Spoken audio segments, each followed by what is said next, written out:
Okay, I'm back. Had to pick him up. So, in the ARG meeting, so they're all very quick to, this is what happened. And they have to talk about what disciplinary action. Now that we agree it's not his disability, let's treat him like a non-special education child.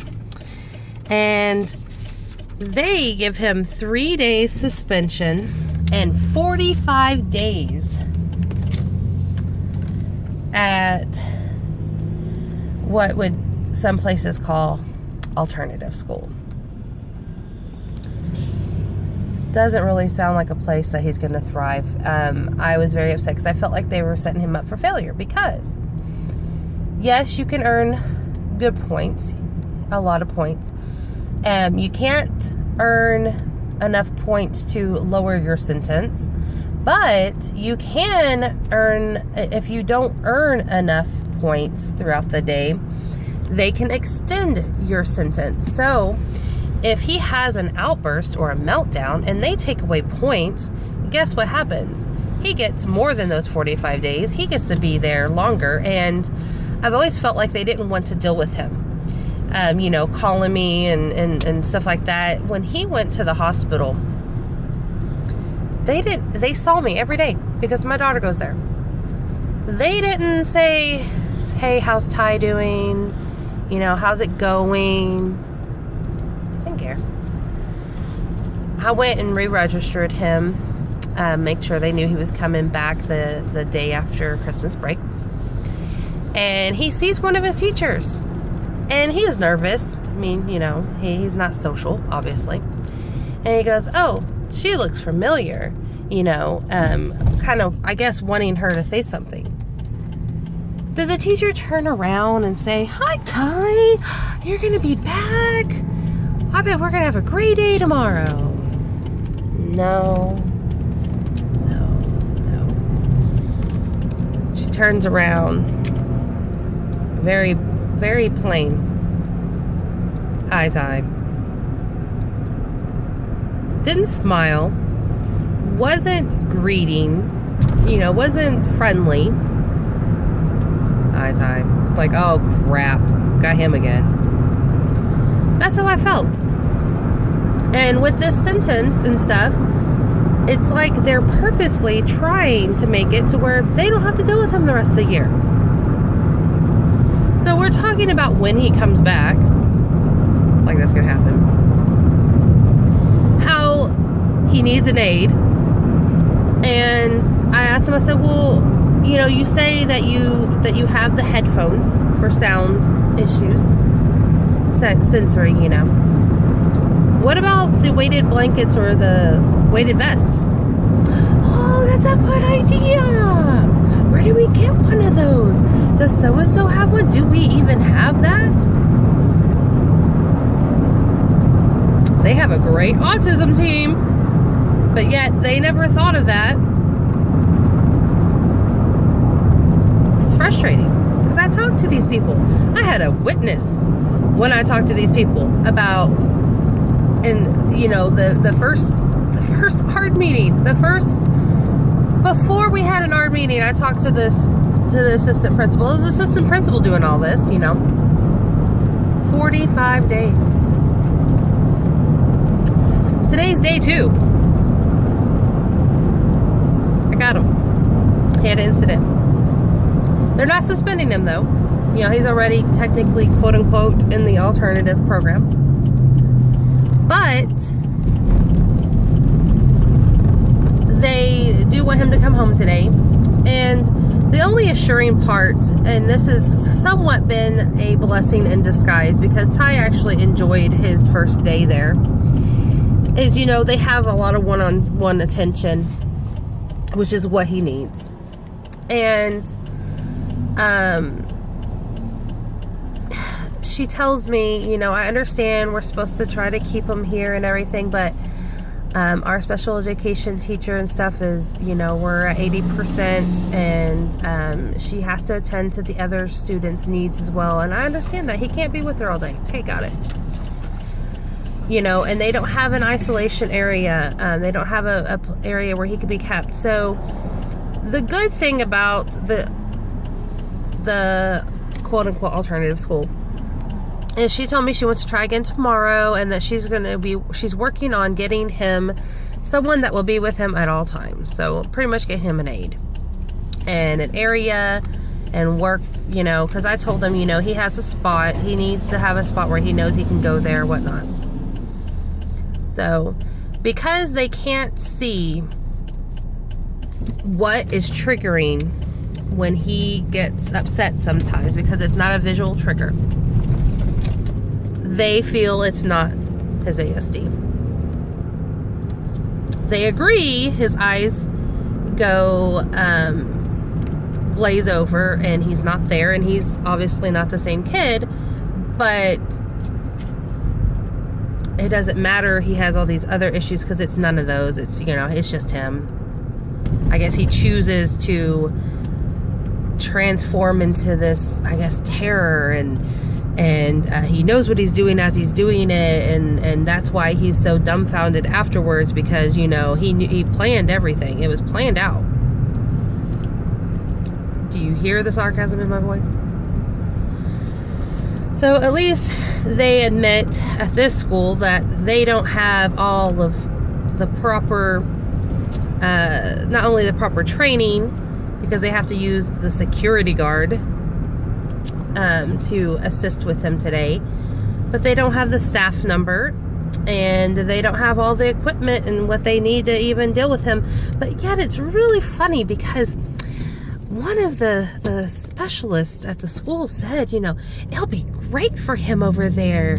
He'll get all the special education services he got over here, and, you know, we're doing more than the other school did, and this and that, and, you know, we've had tons of kids go over there and they just come back and they're just perfect. And I'm sorry, but you cannot cure or take away ASD. So it's like they think that, I guess they figured that he was going to come back 100% perfect from being at the hospital. But I worried because, you know, I don't want him to have these meltdowns and stuff. So I talked to the principal at the new building. He was a pretty nice gentleman, and he told me not to worry about it, because I told him I don't want him to lose points for his disability. Now, if he's done something, you could tell when he's done it and it's not disability oriented. I'm not trying to make excuses for my son. He has to take full responsibility for things he does in his life. This world is a cruel world. It's an uneducated world. More uneducated now than it's ever been. And, you know, I worry for him. I've seen stories of people misunderstanding things that happen. I mean, he's going to be an adult eventually. That scares the crap out of me. But I do feel a lot of things, the way they're handled while he's young and how it's treated, will make a big impact on how he is later on in life and how he's able to understand and handle things. So if he's not worked with now and it's just put on the back burner and I don't want to deal with him, let's just get him in trouble for every little thing he does, then how is he going to understand and you know, it's just gonna be like, oh well, nobody cares, they're just all gonna give up on me. I would love to homeschool him. I would love to take him to a school for children with ASD, but I can't afford it. I live in Texas. There ain't a school near me in our county or anything that I can take him to that's free, let alone close enough by to take him. I'm a single mom. I can't stay home and homeschool him. That's the reality of it. We're having to stay with family right now. We've been with family for about 4 months. This is the first time, well, 5 months. This is the first time in my adult life since I've turned 18 that I've had to stay with my parents more than a couple of months because I'm moving. That in itself is hard. But bringing a special needs child into a home that doesn't normally have to deal with it, and the added stress of not being in your own home, your kids not having their own room and everything. It's a blessing, and it's also kind of sad.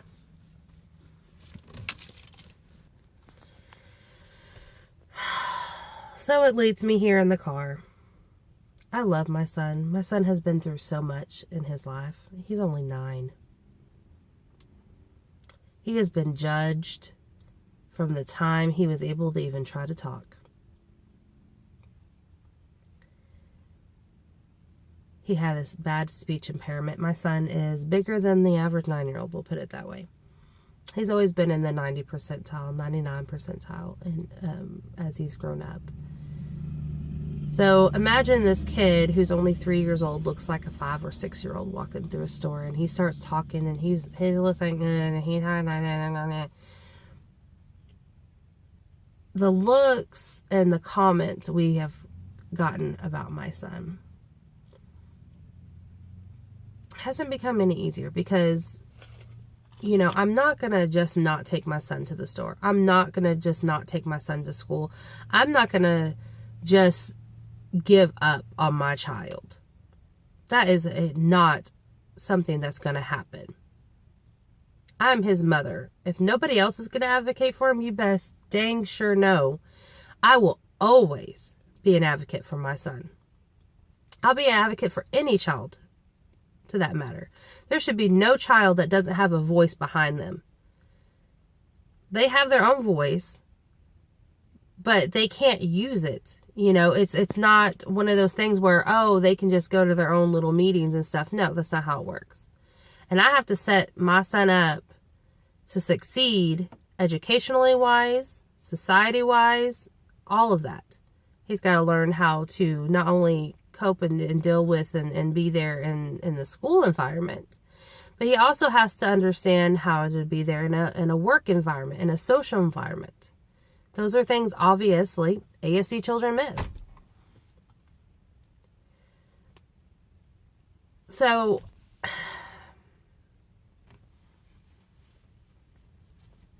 I'm frustrated.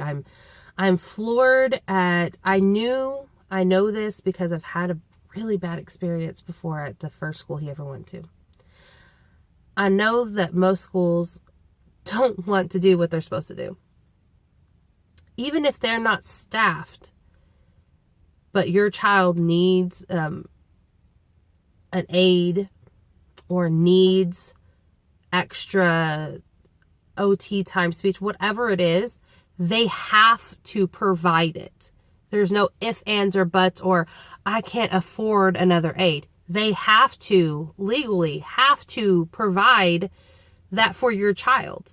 They have to make sure your child has everything that they need to succeed educationally. Even if I homeschooled him, there are certain requirements that the school still has to do because we're in that area, in that county or whatever, in that city, in that town. There are still things that they are required by law to provide for free. I know that some of their services they can get a tax write-off for, or they can get a little bit of money for if you've got, I guess, like Medicaid or something like that. So, I guess the point of this video, besides for me to just yap and, I guess, vent, this is really a venting video. You know, we'll have to play it by ear. I'm getting really irritated. My son just started services with MHMR for our county. We found a county that didn't have as long as a waiting list. We still had to wait a good while. We started this past June or so to get in, and unfortunately our caseworker had a death in the family, and so we haven't been able to get with her for the services that he is qualified for. But I don't I don't want people to think that I just think that my child is innocent, and if he harms somebody or something that there should be no repercussion, because there is. But there is a level, and there is a severity to both ends of it. You can't treat it the same as you would a normal child. Just like discipline. Do I spank my kids? Yes, I spank my kids. Do I spank my son and I do the same with my daughter too, like I do with him, but there are certain things, like there's a kind of like the rules that it doesn't matter how many times you did it, or if it was the first time you did it, you don't do it, and this is exactly what's going to happen if you do it, whether it's timeout or you get spanked. You hurt somebody, you get spanked. Now, other things, there's different, sometimes it's a good stern talking to and the point gets across and it's handled. Sometimes it's a timeout. It's losing privileges. That works very well for my son. Earning and losing privileges is a big thing because they have a little bit of control over something that they normally don't have control over. Everybody likes to feel like they're in control. And that's one way that my child can feel in control, is if he can have that, opportunity to earn back things he's lost, or earn extra things.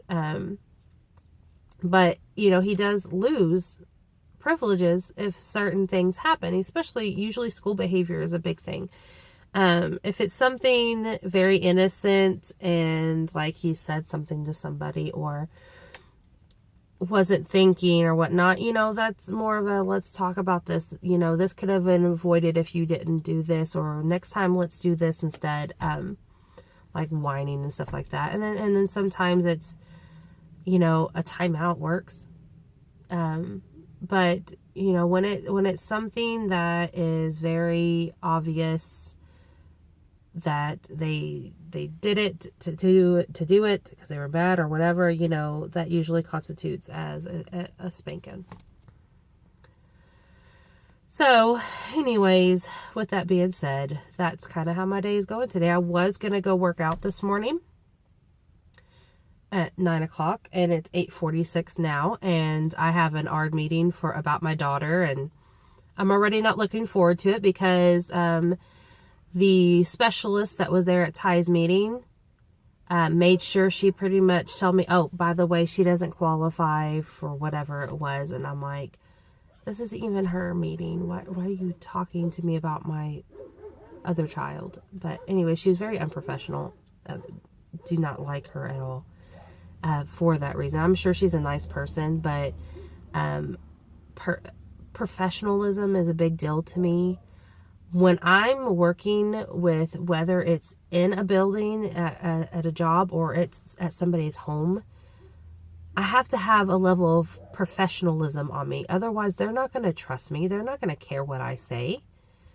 And I'm sure she's educated and everything, but she's very unprofessional. Makes me not want to value her opinion at all. It doesn't sound like she knows what she's talking about when you're talking the way she is and talking around in circles and whatnot. I understand the lingo. I've got it. This isn't my first pony ride. My son's 9. I've had a fight for him since he was 6 years old on getting this situated and figuring out what was going on and putting all the pieces together. We're still putting pieces together. Every autistic child's different, and apparently the schools don't understand that. It's just crazy. It's ludicrous. But all I can do is breathe and pray that today gets better. And I'll probably post a how it goes by the end of the week video, or who knows, I might be on here about the ARD meeting that I had at the school today for my daughter. Who knows? So thanks for letting me vet with you. Peace out.